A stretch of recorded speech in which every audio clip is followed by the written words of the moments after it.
नमस्कार। लखनऊ से मैं डॉक्टर अशोक कुमार मौर्य। आज हम बात करते हैं एपीपी पर।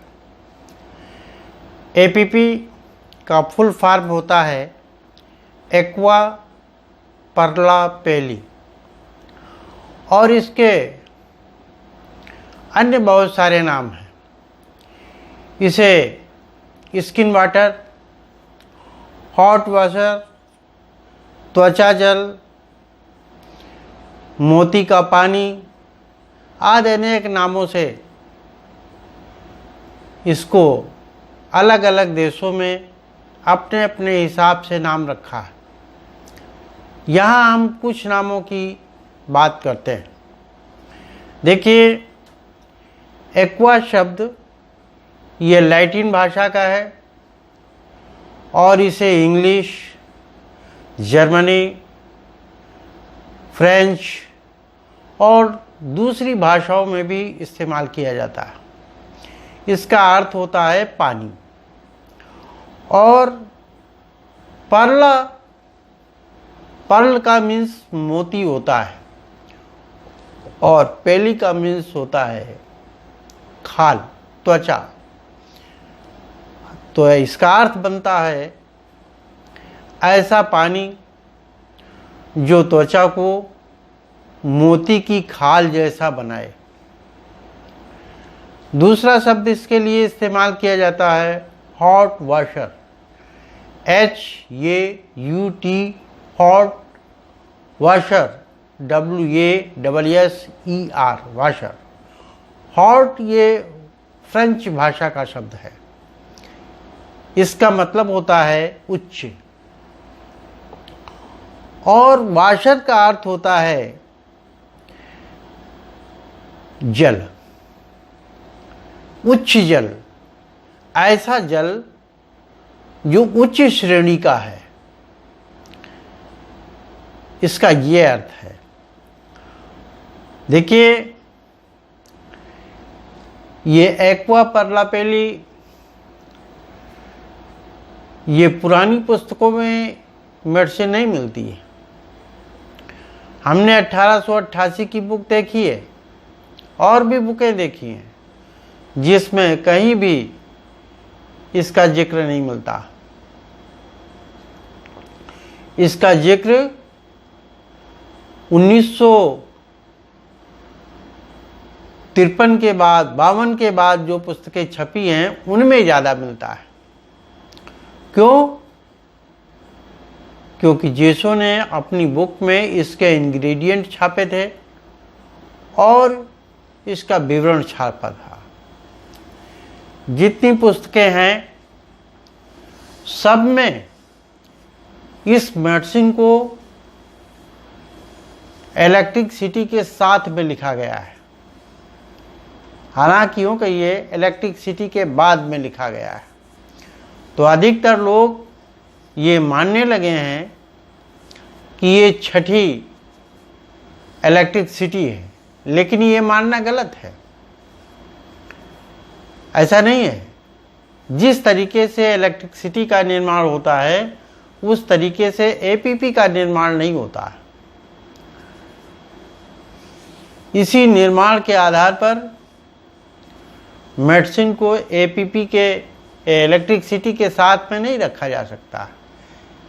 इलेक्ट्रिसिटी के एक विशेष ढंग से निर्माण होता है। उस ढंग से किसी भी औषध का निर्माण नहीं होता। ये औषध 8 पौधों को मिलाकर के बनाई गई है और इसको 2 तरीके से तैयार किया जा सकता है। एक कोविशन के मेथड से, एक फर्मेंटेशन के मेथड से, और दोनों तरीकों से तैयार मेडिसिन काम करती है। जो कोविशन की तरीके से तैयार की जाती है उसमें एग्रीवेशन होने के बहुत कम चांसेस होते हैं, लेकिन जो फर्मेंटेशन के हिसाब से मेडिसिन तैयार की जाती है उसमें एग्रीवेशन के चांस ज़्यादा होते हैं। इस मेडिसिन को आंतरिक और बाह्य दोनों तरीकों से प्रयोग किया जा सकता है। जब हम इसको आंतरिक प्रयोग करते हैं तो ये त्वचा के तमाम रोगों को ठीक करने का काम करती है। त्वचा के रोग वो होते हैं जो त्वचा के ऊपरी सतह पर होते हैं, जैसे दाद, खुजली और दूसरी बीमारियां होती हैं जो त्वचा के ऊपरी सतह पे होती हैं। लेकिन जो फोड़े होते हैं वो त्वचा रोग में नहीं आते, वो त्वचा के नीचे होते हैं।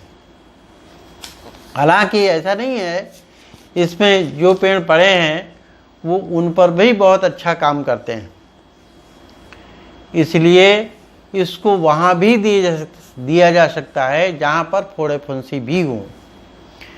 इस औषध को पहले एक कॉस्मेटिक के तौर पर देखा जाता था और बहुत कम प्रयोग किया जाता था। आज इसका आंतरिक प्रयोग भी लोग करने लगे हैं और अच्छे रिजल्ट मिलते हैं। इसलिए ये कॉस्मेटिक कम, औषधि ज़्यादा है। और इसके प्रयोग में यदि इसका अर्क, जिसको मूल अर्क कहते हैं, उसको बाल्टी में डालकर, नहाने के पानी में डालकर स्नान किया जाए तो चर्म रोगों से मुक्ति मिलती है, यानी उससे बचाव होता है, ऐसा लोगों का मानना है। इस मेडिसिन को अलग अलग देशों में अलग अलग नामों से पुकारा गया है, इसलिए इसके बहुत सारे नाम हो गए हैं और बहुत सारे लोगों को इसमें भ्रम भी है कि ये क्या है। कुछ लोग ऐसे हुए हैं जो इसका उल्टा सीधा अर्थ समझाने का प्रयास करते हैं।